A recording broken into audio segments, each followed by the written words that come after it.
everyone, welcome back. And in today's video, we're going to be talking about some of the cons I found while testing out NordVPN. Now, as you may already know, NordVPN is one of the most popular VPN services out there. And in terms of quality, it's right there at the top. But at the end of the day, no VPN service is perfect, and even the top services such as NordVPN could improve in a few areas. So today, we're going to be exploring a few NordVPN cons, but by no means are any of them deal breakers. They're just some nitpicks I found while testing out the service that might be important to a small number of people, but generally, they can be overlooked given how great and affordable the service is. Especially if you want to torrent safely without your ISP ever finding out what you're torrenting, if you want to access a whole bunch of streaming services, or if you just want a strict privacy policy that keeps your data secure, then NordVPN is one of the best choices.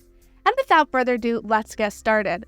Also, if at any point in this video you'd like to check out NordVPN, you'll find all the useful links, including discounts, in the description down below to save you some extra money. Now, the first con I found with NordVPN is that not all the features available on the PC and Android versions of the service are available on Apple devices. That's due to the difference between hardware and the fact that Apple's operating system, which is Mac OS and iOS, are generally more restrictive than Windows and Android. For example, split tunneling will be one of these features. If you're not familiar with split tunneling, it will allow you to choose which applications are routed through the VPN and which ones are not. And this is a very useful feature, especially when you get your hands on it and realize how great it can be. Basically, you can have selected applications, use the VPN while the rest of your networks is left outside the VPN tunnel. I really like having this feature and I use it a lot, especially when I want to only have my torrenting client or browser use the VPN while the rest of my connection is left outside the VPN. And so if you really want split tunneling, because it's such a useful feature,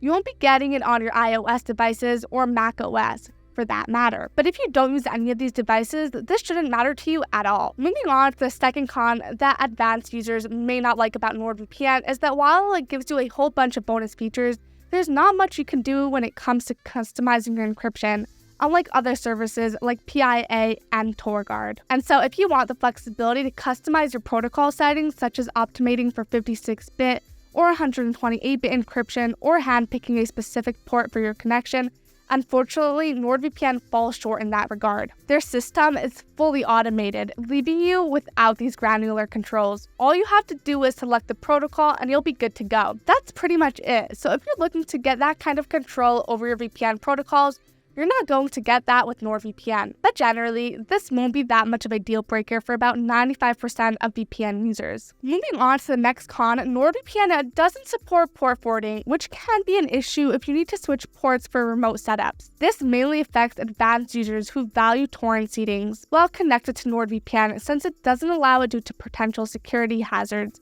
associated with peer-to-peer activities. But generally, this shouldn't matter to most users who want the basic functions of a VPN and are not looking for these advanced setups. With that being said, downloading torrents is still possible, it's just that seeding will not be available with NordVPN. And finally, the last con I found while testing out NordVPN is that configuring and setting up OpenVPN on your router is not user-friendly, and that might require some technical expertise in order to get set up on your router. Now, if you don't care about setting up NordVPN on your router, that's really not an issue. Again, some of these cons, or maybe even all of them, are kind of nitpicks.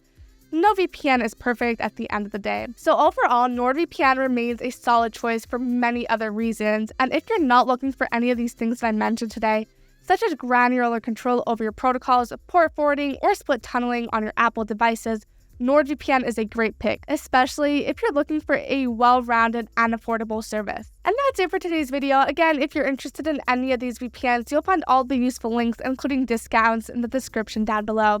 And feel free to comment below if you have any questions, as I love getting to interact with you guys. Like and subscribe if you found this video to be helpful or would like to stay up to date with future videos. Thank you so much for watching, and I'll see you guys in the next one.